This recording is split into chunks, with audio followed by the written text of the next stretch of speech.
NESN.com presents The Hurry Up. Rachel Holt in the NESN studios. Welcome into Week 10 of The Hurry Up. The New England Patriots return from their bye week to take on the Seattle Seahawks at home at Gillette Stadium. Now, both of these teams remain atop their respective divisions. The 7-2 Patriots lead the AFC East, while the 5-2-1 Seattle Seahawks lead the NFC West. Now, as we enter the second half of the season, we'll see if both can remain dominant as the playoffs near. We're going to send it out to Gillette Stadium with Mikhail Vernava and Doug Hyde, who have more on this highly anticipated Super Bowl 49 rematch, guys. Doug, we're not here to talk about politics, but we do need to address that letter that Bill Belichick sent to now President-elect Donald Trump. It was so out of character of Belichick to publicly express anything unrelated to football. Doug, do you think it will be a distraction for the team as they come out of the bye and prepare for one of the biggest games they'll have this season? I think perhaps it might have been on Monday, maybe even Tuesday, but Bill Belichick did address the letter on Wednesday, said that it wasn't politically motivated, said that he's friends with Donald Trump, that he values friendship and loyalty. So I don't know. I don't think that Belichick's letter will be any more of a distraction at this point than the election will in general. But it certainly was out of character for Belichick. And if it was a distraction on Monday and Tuesday, then perhaps that could hurt the Patriots moving forward. Well, this is a Super Bowl 49 rematch as the Patriots welcome the Seattle Seahawks to Gillette Stadium on Sunday. Should be a good one of the toughest games left on the Patriots schedule. And LeGarrette Blount on pace to break a Patriots rushing touchdown record this season. He's on pace for 18 touchdowns at the rate he's going right now. How much of a factor do you think he'll be in this game? Well, I think he'll definitely be a factor. The Seahawks did kind of struggle against the run against the Bills on Monday night, but that is the Bills. And the Patriots had to face the Bills in their last matchup before the bye, and they saw firsthand how tough LaShawn McCoy and that Bills offense is. I think that LeGarrette Blount, not exactly the same type of runner as LaShawn McCoy. I think if Dion Lewis was activated for this game, he would be a major factor, but Seahawks should be able to stop LeGarrette Blount. On that touchdown record, I don't see it happening. I think that a lot of that was due to the fact that Jimmy Garoppolo, Jacoby Brissett started the season. I think that his numbers will slow down, especially as Lewis comes back, James White picks up, Tom Brady's throwing those touchdowns. So he definitely is off to a hot start, but I think it's going to go downhill a little bit here. Well, he has scored at least one touchdown in every game this season except for that first matchup against the Buffalo Bills. And just so everyone knows, the current record is 14 rushing touchdowns, and that's held by Curtis Martin. So we'll see what happens. But Doug, thanks so much. And now we're joined by Darren Hartwell with a look at fantasy football. And Darren, 4 teams are on byes this week, and quarterbacks are a big question as we head into Week 10, with a number of them either on a bye or dealing with injuries. So as far as a signal caller for this week, who would you pick up off the waiver wire? I like Carson Palmer this week. He had a bye last week, so he might be floating around in your waiver wire. In Week 8, he had 363 yards and 3 touchdowns. This week, he's got a good matchup against the 49ers. They've been awful against the pass and the run all season, so I like Palmer. As far as running backs go, we're not going to find any Jay's out there anymore, so I'm sorry to tell you that. But are there any intriguing names on the waiver wire that we could pick up? The big one this week is Dion Lewis. He's coming off the PUP list, expected back this week in Week 10 or Week 11. Obviously plays a big role in that Patriots offense.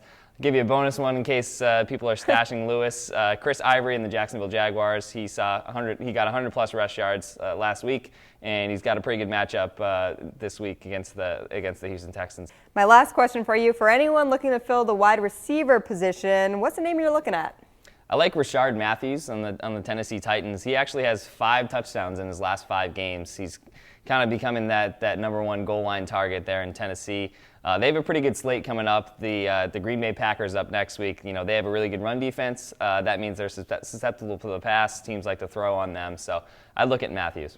All right. Thanks, Darren. Good luck in your fantasy football Week 10, everyone.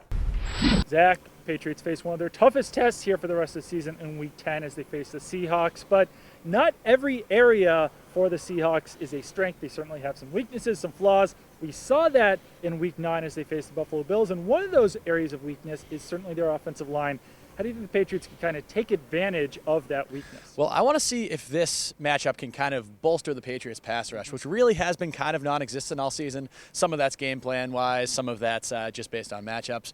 But this offensive line is not great. The Seahawks starting left tackle in their Monday night game against the Bills, was a guy who hasn't started a game since 8th grade. So really, that's a left tackle. That's the most important position on your offensive line. So that really tells you how real lean they are at that position right now. And with that struggles on the offensive line, they haven't been able to run the ball well at all. I think this is going to be a big Russell Wilson game. He's really going to have to carry that team. Yeah, and Wilson is a little bit banged up right now. He looked healthier there against the Bills, but still doesn't look up to full speed. So while usually the Patriots would have to hang back and keep a spy on Russell Wilson, maybe not pin their ears back and rush him, if he's still showing that knee is bothering him, I think they could actually pressure Wilson and get some sacks in this game. Moving on to the Seahawks defense, obviously they've got talented players all across the board, but Patriots fans aren't a big fan of Richard Sherman there at cornerback. How do you see Sherman kind of lining up against the Patriots here? Well, the thing with Sherman throughout his career, he's really been a one side of the field kind of cornerback. We do see him move around a little bit. He did switch back and forth a little bit against the Bills, but really he's a one side of the field kind of guy, which really lets the offense kind of dictate their matchups with him. They can determine who they want going up against Sherman. And, I mean, when we saw it in the Super Bowl, they just completely stayed away from him almost the entire game. I believe he was only targeted here. Receivers he was covering were only targeted once. Yeah. So he's on the side of the field they don't want to attack. Yeah, and there's not really an obvious matchup on the Patriots team for Sherman. I don't think he's going to cover Gronk for the entire game. That would be a very tough challenge for Sherman. Julian Edelman, not exactly the type of player that Sherman usually covers. Chris Hogan, maybe not good enough for Sherman to shadow. So I think that Sherman does stay on one side of the field. And that really is kind of an advantage for the Patriots because then they do get to throw a guy on Sherman and say, hey, waste your time against this guy. In the past, it's been James Devlin when they've done that. We'll see who it is in this game, but that's certainly not the worst thing in the world for the Patriots. Joined now by Mike Cole with a look at our lock and upset. And Mike, we're going to give you the tall task of picking one team that is a sure lock this week. Who do you got? It's a tough week. A lot of ups and downs, a lot of weird spreads, but I'm going to take the Green Bay Packers to cover 2.5 points on the road in Nashville against the Titans. Packers played arguably their worst game of the season last week in Indianapolis. They're up against it, and Aaron Rodgers came out, blasted his teammates after the game, didn't like the amount of energy that the Packers showed. So I think they're going to be coming out looking to make a statement, starting the first of 3 road games. They're in a real dogfight in the NFC North, so not a whole lot of stats or trends to back this one up. It's just a gut feel. I think Aaron Rodgers comes out, plays one of his best games of the season, and they find a way to win and cover that spread. The Packers are great at stopping the run, and the Titans rely a lot on the run, so we'll see how that goes. As far as your upset this week, who you got? My upset, I'm waiting until Monday night. I think that the Cincinnati Bengals go into MetLife Stadium, and they beat the New York Giants. Giants 2.5-point favorites as it stands right now. I just look at the matchup, and I think that these two teams are very evenly matched. But the one thing I don't like about the Giants is they can't run the ball. So I look at, if they're up in the fourth quarter, up by, a field goal or a touchdown even, they're not going to be able to salt away the clock. So I think that, the Bengals keep this close enough to get in a position to score late. I think Gio Bernard has a nice game against that a pretty good Giants defense, but one that hasn't been tested a whole bunch. So I think the Bengals find a way to win in that Monday night game, a game that they desperately need. Okay, if you want to hear more from Mike, you can listen to The Spread. Good stuff. The name of the game is Show and Tell. This is where I bring in objects each week and use them to give you a few developing thoughts I have on the 2016 NFL season. First object we're bringing in this week, it's the late great Ultimate Warrior. That's exactly what Ben Roethlisberger has been since entering the NFL, an Ultimate Warrior. Guy plays through various injuries, ailments, seems like every season, doing it again this year.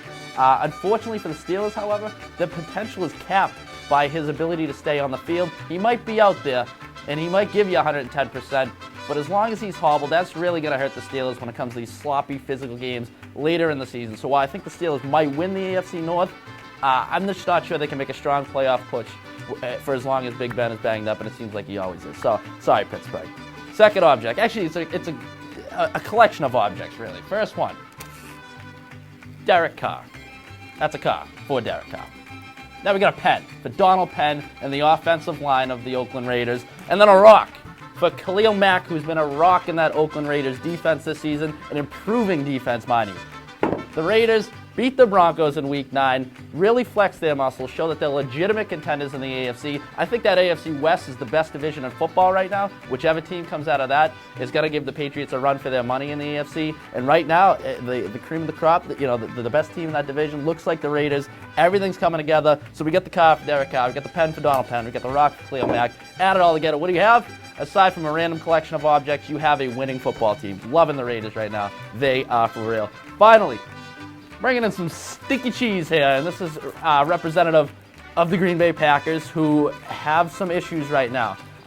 Mike McCarthy probably should be on the hot seat. Aaron Rodgers went out on a limb, called out his entire team, said, you know what, we got to play with more energy, and I agree with them.